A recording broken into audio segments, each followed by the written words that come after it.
Hi guys, welcome back to our channel Rajugarammayi Madhaviraju blogs.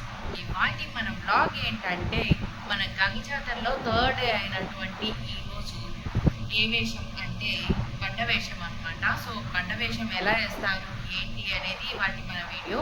అంతకంటే ముందు కనుక మీరు నా ఛానల్ని ఫస్ట్ టైం చూస్తున్నట్లయితే లైక్ చేసి షేర్ చేసి ఛానల్ని ఖచ్చితంగా సబ్స్క్రైబ్ చేసి సపోర్ట్ చేయండి. అండ్ రైట్ సైడ్లో ఉన్న బెల్ ఐకాన్ని క్లిక్ చేయండి. నా వీడియోస్ అందరికంటే ముందు మీకు నోటిఫికేషన్స్ వస్తుంది.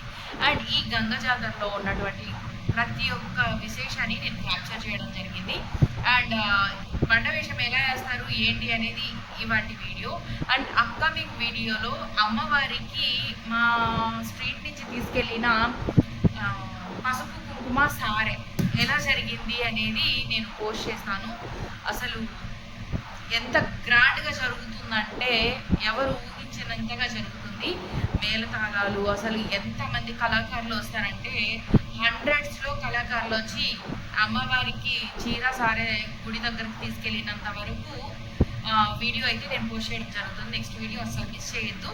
సో ఇంకా ఈరోజు బండ వేషం విషయానికి వస్తే అమ్మవారు పాలేగాన్ని వధించడానికి వేసిన సెకండ్ వేషం అన్నమాట ఇది.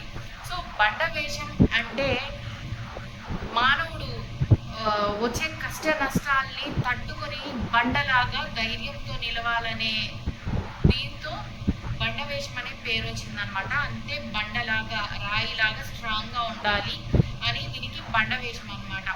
సో ఈ బండ వేషం ఎలా వేస్తారంటే కుంకుమని మెత్తటి పేస్ట్ లాగా చేసుకొని సేమ్ యాజ్ ఇట్ ఈజ్ ఫేస్కి అప్లై చేసుకునే వాళ్ళు ఫేస్కి, లేదు బాడీకి అప్లై చేసుకునే వాళ్ళు బాడీకి రెడ్ కలర్ కుంకుమని వాటర్లో మిక్స్ చేసి ఫేస్కి అంతా అప్లై చేసుకొని and gold colour orange yellow colour ribbons కట్టుకొని వేపాకు చేత పట్టుకొని అమ్మవారి గుడికి వెళ్ళి, అంటే ఇది భోజనం చేసిన తర్వాత వెళ్తారనమాట గుడికి. సో అదొక్కటే డిఫరెన్స్, రిమైనింగ్ అంతా సేమ్ టు సేమ్. టెంపుల్కి వెళ్ళేసి 3 ప్రదక్షిణలు చేసి అండ్ ఈ వేసుకెళ్ళిన వేప పత్రి అండ్ ఈ రిబ్బన్స్ అన్నీ తీసి అక్కడ పెట్టేస్తారనమాట. పెట్టేసి అమ్మవారి దర్శనం చేసుకొని అమ్మవారి కృపకు పాత్రులై రిటర్న్ వచ్చేస్తారనమాట.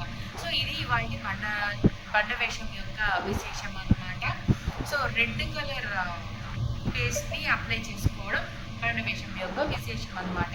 సో దానికి అంతరార్థం ఏంటంటే ఎన్ని కష్టాలు వచ్చినా దేవుడు అంతటి వాడికే కష్టం తప్పలేదు అంటారు కదా. సో అలా మానవులు కూడా బండలాగా స్ట్రాంగ్గా ఉండాలి అని చెప్పి ఈ బండ వేషం యొక్క ప్రాముఖ్యత అని చెప్పుకోవచ్చు అనమాట. ఇవాళ వీడియో అయితే ఇదే. మళ్ళీ నెక్స్ట్ వీడియోతో మెతుకుదాం. నెక్స్ట్ వీడియో మాత్రం అస్సలు మిస్ చేయొద్దు. Keep watching, keep supporting Rajugarammayi Madhaviraju vlogs. See you soon. Bye bye.